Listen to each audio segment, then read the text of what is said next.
What's the word, y'all? I already told y'all we right back in it with another video. We got the regular show Death That Changed Everything, and I'm gonna just jump to conclusion and just gonna automatically assume they're talking about Pops. I might be wrong since that happened all the way at the end of the show, but I'm gonna hop right in it because I'm intrigued. I seen this on my homepage, and I literally just saved it to my watch later because I was on my other channel. I was on my phone looking for stuff that might be interesting to watch.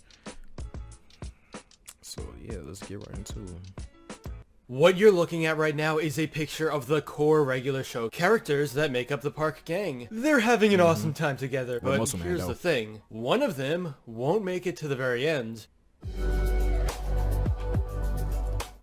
Although Mordecai and Rigby are the absolute stars, the two characters we follow most, that doesn't mean the others are insignificant. These members working at the park have appeared in more episodes than you can count, and they have just as much impact on the series as our two heroes. So now, let's get back to this picture. Who bites the dust? Well, I'll give you a hint. He has a big head, he likes lollipops, and his name rhymes with chops. Yeah, it's... Yeah, okay. So I wonder what he finna even talk about then. How many episode? Wasn't that the same episode though? Wasn't the last episode the episode that Pops died? I can't remember. Pops, obviously. But the point isn't just that he's gone, there's so much more to this. The death of Pops changed everything, not just in regular show, but the animation landscape on Cartoon Network. In order to understand just how much of an impact this had, we'll need to take an in-depth look at this character, his importance in the world of regular show, and what exactly his death means. It's probably best to start with the very beginning. I don't mean the first episode, because we have to go back even further to a student film from series creator J.G. Quintel. Welcome to the naive man from Lollyland, also known as Pops' very first appearance. While the short film is common knowledge at this point, one key detail is still worth knowing. This is the very first gateway into the incredible world of regular show, and it all started with the naive man from Lollyland himself. One root beer and butterscotch ripple. Young man, the sum I have left here is ample. It's more than enough to take care of the bill, and with a substantial amount left over for yourself, I might add. In this 2005 short, he remains carefree and innocent as you'd expect of him. He takes on many of the personality traits that would follow him to his Cartoon Network adventures just a few years later. There were a few things changed about his background, but ultimately, this was Pops. Though? Why is it so important that JG's let me make sure my green screen ain't messing up, because you know the last thing, green screen was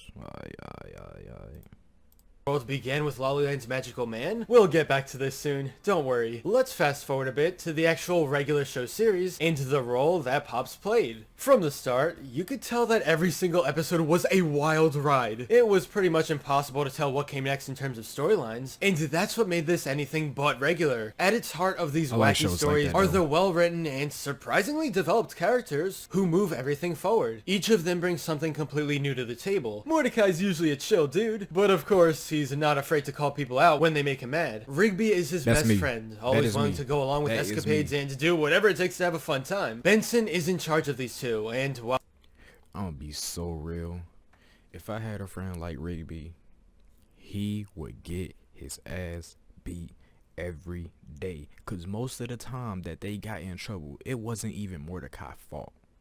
Let's just get that out the way. It was Rigby's fault most of the time. He would have got his ass. I would have been beating the fuck out of him.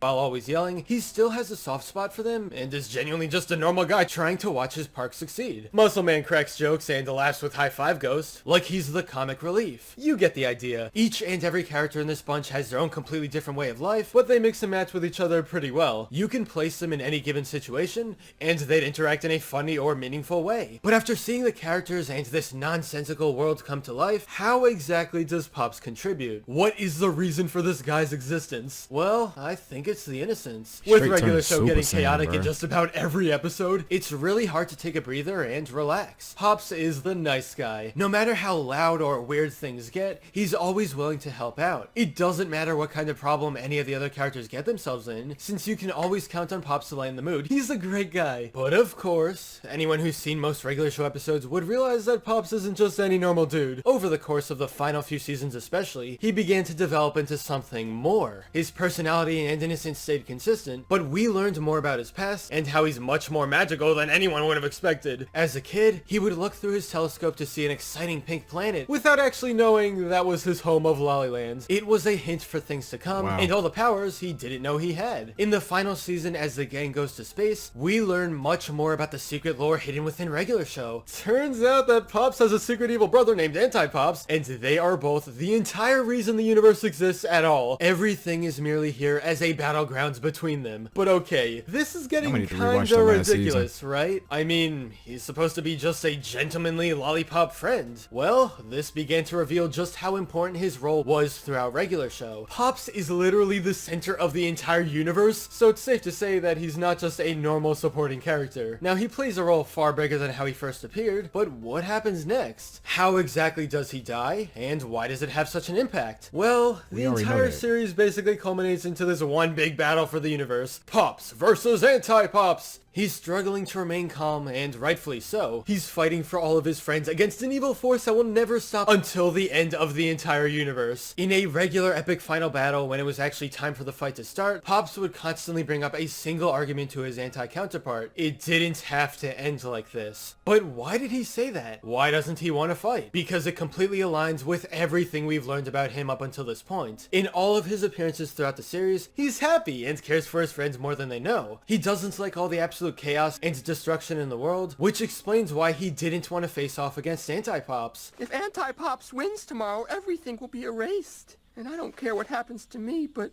I don't want any of you to get hurt. You're my best friends. In the last few minutes of I ain't gonna fake it. The last episode made me tear up, boy. Pop, like, out of all people, Pops. the fight, everyone we ever knew is erased, except for Mordecai and Rigby. Pops just wants things to return to normal, so he flies through space and does whatever he can to achieve victory, not for himself, but for those he cares about. During this time, he crashes into the naive man from Lollyland. I say, we're the handsome chap in the newspaper, don't you think? Is that me? Hello? Hello? Remember earlier in the video when I said this would be important later? Yeah, this is it. The 2005 short is intentionally placed here not only to show us how far he's come over the years, but to understand that Pops is an essential character to the entire universe. If we look back in time, the naive man from Lollyland caused a chain reaction. It was what led to 2 in the AM PM, and then that led to JG pitching a show on Cartoon Network. Looking at things this way, regular show might not even exist if this short hadn't happened, hence why it appears towards the final moments of Pops' life. That's crazy that stuff be Anyway, happening in order like to that. save the universe, he realizes that he still doesn't want to fight. Instead, as Mordecai and Rigby watch in despair, Pops spreads out his arms, giving his evil brother a big ol' hug, with both of them launching towards the sun, but Pops makes it clear that this is a happy ending. Knowing just how innocent he is, it only makes sense that no this happy is how the ending. battle ends. All those one-star reviews, I wish I could take it all back. You can try. You and I together, brother. No matter what, Pop stayed And I would've completely true to pushed his him character, there willing to directly in the sacrifice zone and himself for flew the back. good of others. What follows is an Right, emotional pop it up. montage of the aftermath. Pops is gone from this world, but his sacrifice is what allows everyone to move forward. The Park Dome finally returns from space, and everyone's cheering that their loved ones made it back. It's really happy, but at the same time, the death of Pops is clearly on everyone's minds. We get this shot of the sun rising on a brand new day, then a statue of the legend himself. His death happened because of the sun, and this is meant to reflect that. He chased butterflies. He loved to laugh. He saved the universe. he was our friend. You'll notice that saving the universe is just placed in there like it was anything else normal, but what really matters is the line about being a friend. Like I said before, he was the innocence in this group of main characters, and his absence darkens the mood. But no matter what, life needs to continue. We get to see Mordecai take on a new hobby of painting. We see Rigby's future family with Eileen. The characters develop over the next 25 years, but while their situations change, there's still one thing on everyone's minds. The sacrifice that Pops made. Even so many years later, they remember him for everything he was. Innocent, carefree, and full of life. Mordecai and Rigby remember that Pops is the only reason the others could have all this, and the only reason they can happily live their lives. Ah!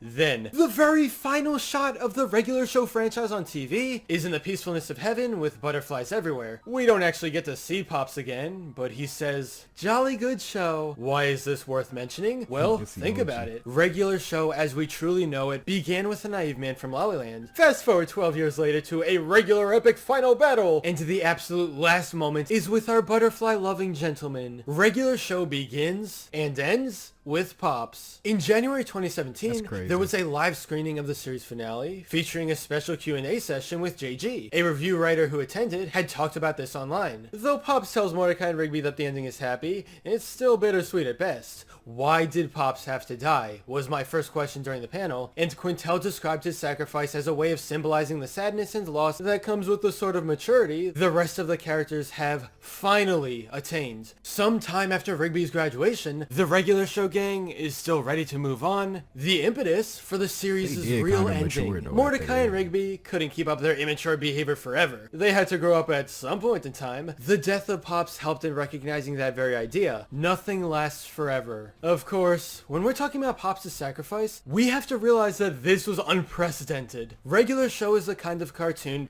I feel like even if he would have survived, they still would have matured eventually. I mean, can't nobody be a goofball their whole life. Some people. People of all ages would have fun watching, including younger audiences. It seems like the trend in these kinds of shows is to keep everyone alive, at least the good guys. Death is usually mentioned or sometimes even happens in kids' cartoons, but it's almost always a grandparent or a villain. Regular show had guts. It went through with a major death. Not just a side character, not just a normal bad guy, but one of the main park gang members. Just like we've seen, Pops has been here since the very beginning. Now that you think about it, a whole lot of people did die in that show, which is wild to me.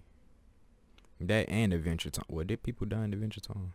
Yeah, I think they died. Yeah, them some pretty deep shows. Now that I think about it, Cartoon Network. I'm about to do some research on some Cartoon Network shows now. And killing him off was probably the most impactful death that could have happened in the series. I'm not saying I'm okay with Pops dying because it's sad, but that very emotional tie to this series finale is what sets regular show apart from everything else. When thinking about final episodes of cartoons, this one had more of an impact on me than so many others. Let's take a brief look at Adventure Time. Adventure Time wasn't afraid of death. No, not at all. Some characters who kicked the bucket meant more than others, but for the most part, these didn't leave a real emotional impact on me months after they happened. In the series finale, pretty much all the main characters get out alive and don't face many consequences for what happened before. Happy endings are fun and all, but it felt like there should have just been more than there really was. Steven Universe followed a similar path. I had a good time watching Change Your Mind because it was the epic final fight event we're building up to, but things ended how you'd expect, without any real losses to achieve the victory. In Steven Universe Future, there's a moment where Jasper gets shattered. It's mind-blowing, something you don't expect, and emotionally draining. But in no time at all, she's revived like nothing ever happened. Now listen, I'm not saying a major character has to die to make things a good story, but I do believe that it leaves much more of an impact than if life moved on in a happily ever after kind of way. Don't worry, Mordecai and Rigby. I know you're sad, but I promise this is a happy ending. Take care of each other. Tripping, I would have pushed them directly into the sun and would have lived. Watching Pops sacrifice himself felt like it went completely against the norm of these kinds of cartoons, and that's what really made it stand out from the rest. So overall, it's safe to say that the death of Pops is what changed everything. It was the sadness that comes with moving forward in life. Let's not forget about Pops. I don't know about you guys, but I'm paying my respects to this legend. He truly was a naive but brave man from Lollyland. Take me straight out of full screen. But anyway, that's all for this video. Subscribe for more awesome cartoon videos. Give a thumbs up and comment below That what was you think. pretty cool, Thanks though. for watching, and I'll see you guys Gave me some next information that I really didn't know. time. Or that I kinda knew at the same time. But yeah, bro, Pops didn't have to die in that show at all. Could've just pushed him into the sun. But y'all already know. Go ahead and like that. I was about to say like that subscribe button. Go ahead and like the video, press that subscribe button, and comment what y'all want to see on this channel.